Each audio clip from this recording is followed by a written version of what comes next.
Here at Everyday Driver, we're big fans of the E90 series BMW M3. It's been a performance benchmark its entire lifespan, but now it's headed out of production. So that means it's become a great used car option. However, there are two other cars that claim to be even better driver's cars than the M3. One is the Mustang Boss 302, and the other is BMW's own 1M.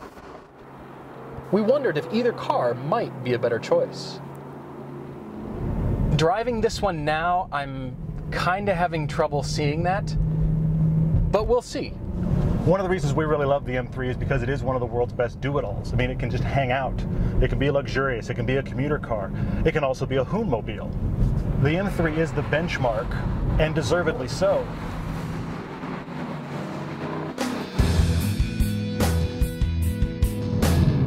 I think we have been waiting to drive this car as long as you've been wanting us to drive it. This is the 2012 Boss 302, and this is reminding me why I'm such a Mustang fan. The Boss is a rare car, resurrected from the 1969 and 1970 model years, and this is the only other time this car has been built.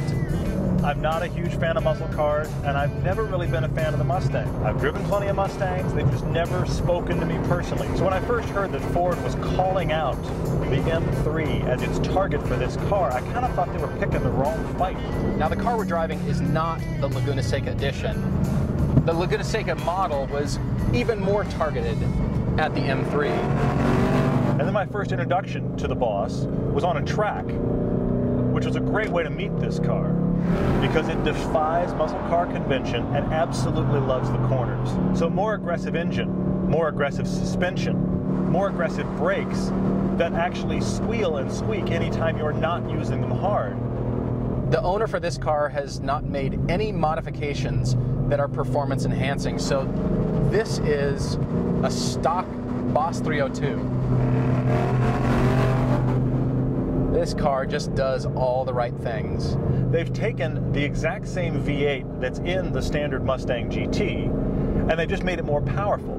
So it's got more horsepower, but strangely, less torque. Not that that leaves you wanting for torque. It is a good old American V8 after all. The owner of this car took out the extra baffle that allows the exhaust to sometimes be a little more acceptable. 15 minutes after he bought it, which is exactly what you should do.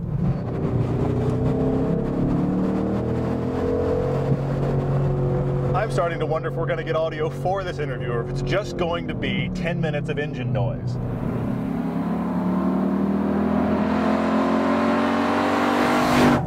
This engine gives you 444 reasons to buy this car.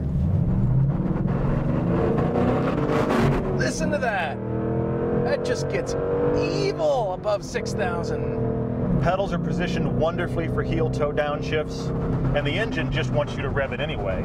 The clutch is the opposite of the 1M. The BMW takes no effort at all, and this is almost like a sledgehammer by comparison. This car is the heavyweight cage fighter.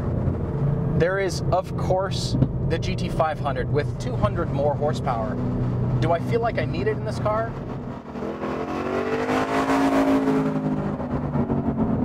No, I don't.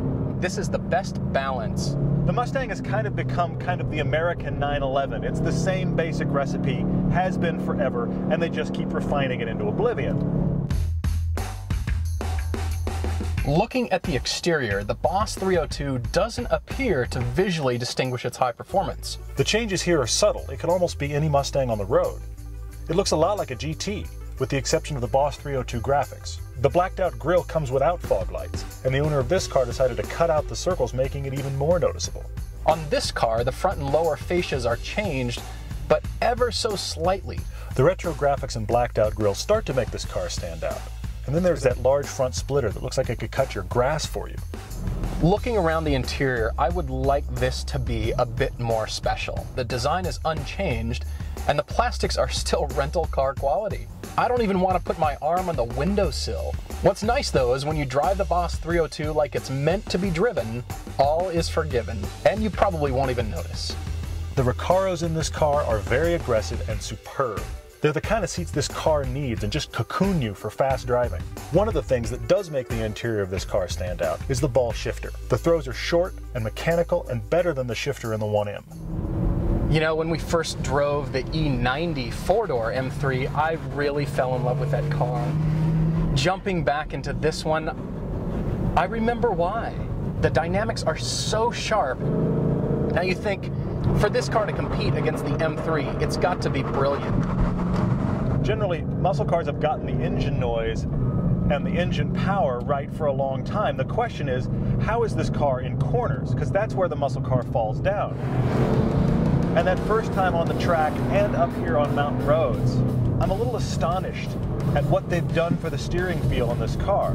Now, Ford does not use a steering ratio nearly as quick as the BMWs. However, it doesn't feel sloppy.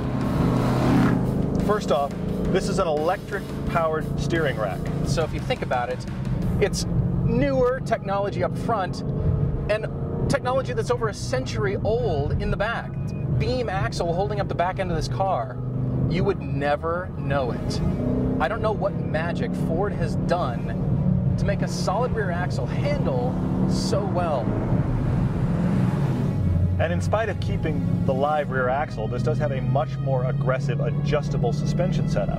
Now, it's not something you can adjust the suspension from inside the cabin. That kind of keeps up the rough and tumble everyman feel of this car.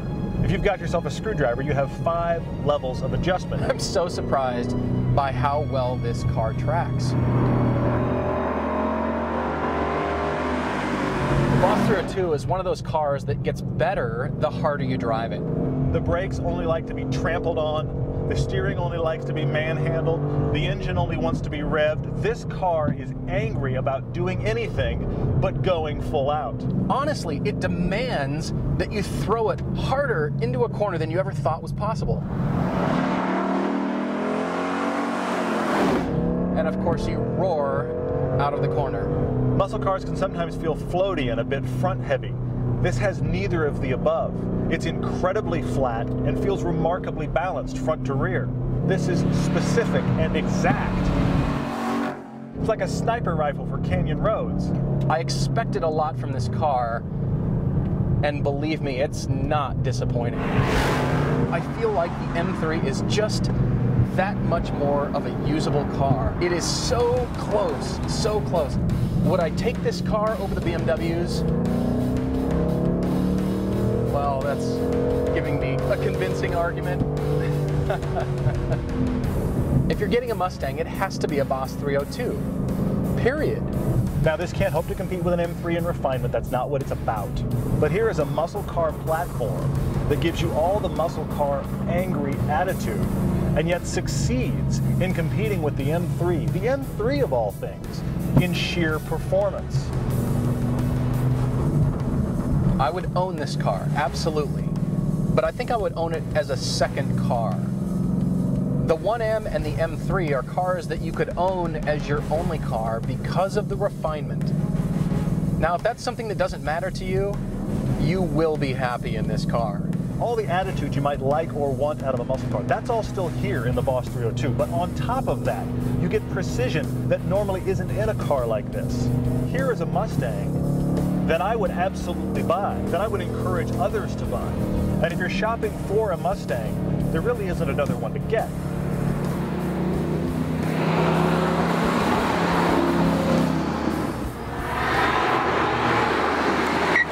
I love Fords. I'm a Mustang guy. Yeah. Yet I'm a German car snob. You've had a rough day.